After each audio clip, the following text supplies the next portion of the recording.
მოგესალმებით.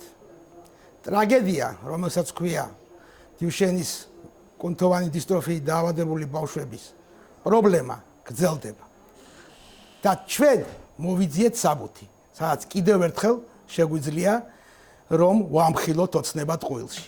აი ეს დოკუმენტია, რომელიც გამზადებულია 2024 წლის 19 ნოემბერს და მიუთითებს იმაზე, რომ მედიკამენტი ექსოდის 51 დარეგისტრირებულია და აღიარებულია საქართველოში. წელიწად ნახევრის წინ ეს მედიკამენტი უკვე დარეგისტრირებული იყო. მედიკამენტი, რომელიც ალბათ ყველაზე ძვირად ღირებულია მსოფლიოში. გასაგებია, მაგრამ რომელიც არის ძალიან ეფექტური მედიკამენტი.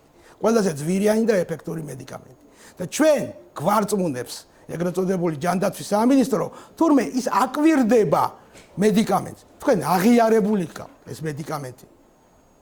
აღიარებული და მედიკამენტი, რომელსაც უკვე გამოიყენებენ შეერთებულ შტატებში, ამერიკის შეერთებულ შტატებში, ევროპის უმრავლეს ქვეყანაში და სადაც სახელმწიფო ახორციელებს ამ მედიკამენტების შესყიდვას.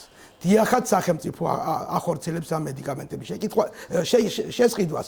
თქვენ ისევ და ისევ ტყუი ხართ. გულგრილობა დავარქვათ, უყურადღებობა, ბიუროკრატია, მე არ ვიცი, მაგრამ ტყუილების დრო აღარ არის. საჭიროა ძალიან მყისიერი ქმედება.